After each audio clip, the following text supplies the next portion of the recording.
जय श्री कृष्ण दोस्तों। जब यमराज को करनी पड़ी मौत से मुलाकात। सभी ये तो जानते ही हैं कि व्यक्ति की मौत हो जाने के बाद वो उसकी आत्मा स्वर्ग या नरक जाती है, जहाँ यमराज से उसकी मुलाकात होती है। लेकिन क्या आप जानते हैं, इंसानों के प्राण छीनने वाले, इंसानों की मौत के बाद स्वर्ग या नरक का रास्ता दिखाने वाले देवता को भी किसी ने मौत के घाट उतार दिया था। मार्कंडेय पुराण के मुताबिक यमराज सूर्य के पुत्र कहे गए हैं। एक बार जब विश्वकर्मा की पुत्री संज्ञा ने अपने पति सूर्य को देखकर डर से आंखें बंद कर ली, तब सूर्य को अपनी पत्नी की ये गुस्ताखी पसंद नहीं आई, जिसके बाद गुस्से में सूर्यदेव ने अपनी पत्नी को श्राप दे दिया कि जाओ, तुम्हें जो पुत्र होगा वो लोगों के प्राण लेने वाला होगा। इस पर जब संज्ञा ने बड़ी चंचलता से सूर्य की ओर देखा, तब फिर सूर्यदेव ने कहा कि तुम्हें जो कन्या होगी वो इसी प्रकार चंचलता पूर्वक नदी के रूप में बहा करेगी। इसके बाद सूर्यदेव के श्राप की वजह से संज्ञा को जुड़वा पुत्र और पुत्री हुई, जिसमें से पुत्र का नाम यम रखा गया और पुत्री यमुना के नाम से प्रसिद्ध हुई। तो चलिए अब आपको बताते हैं कि यम के देवता खुद मौत के घाट कैसे उतर गए। वेदों और पुराणों में यम के मौत की एक कहानी बताई गई है। बता दें कि यमराज के इसके अलावा भी कई नाम हैं। वे नाम हैं यम, धर्मराज, मृत्यु, अंतक, वैवस्वत, काल, सर्वभूतक्षय, औटुंबर, दहन, नील, परमेष्टि, वकोदर, चित्र और चित्रगुप्त। बहुत समय पहले एक श्वेत मुनि थे जो भगवान शिव के परम भक्त थे।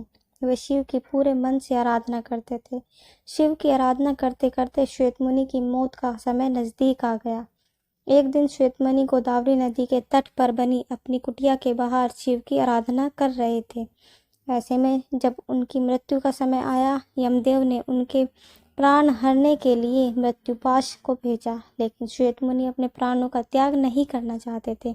इसलिए अपनी मौत से पीछा छुड़ाने के लिए उन्होंने सूझबूझ से काम लिया और महामृत्युंजय मंत्र का जाप करना शुरू कर दिया, जिसकी वजह से भैरव बाबा उनकी सुरक्षा के लिए पहरेदार बनकर कुटिया के बाहर खड़े हो गए।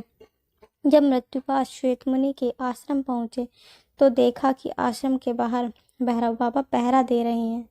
धर्म और दायित्व में बंधे होने के कारण जैसे ही मृत्युपाश ने मुनि के प्राण हरने की कोशिश की, तभी भैरव बाबा ने प्रहार करके मृत्युपाश को बेहोश कर दिया, जिससे वो जमीन पर गिर पड़ा और उसकी मृत्यु हो गई। ये देखकर यमराज को बहुत गुस्सा आया और खुद धरती पर आकर भैरव बाबा को पाश में बांध लिया।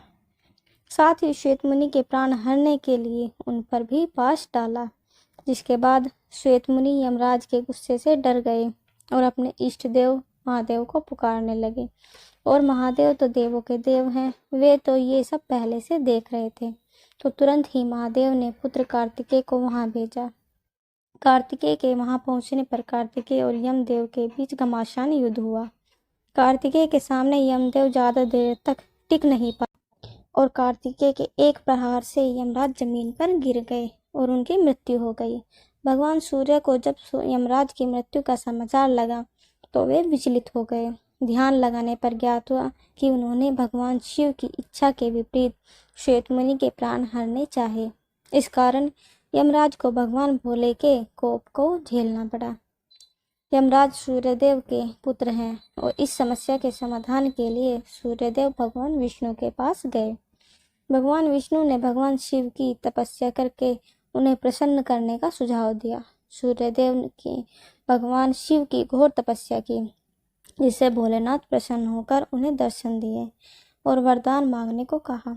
तब सूर्यदेव ने कहा कि हे महादेव, यमराज की मृत्यु के बाद पृथ्वी पर भारी असंतुलन फैला हुआ है, अतः पृथ्वी पर संतुलन बनाए रखने के लिए यमराज को पुनः जीवित कर दें।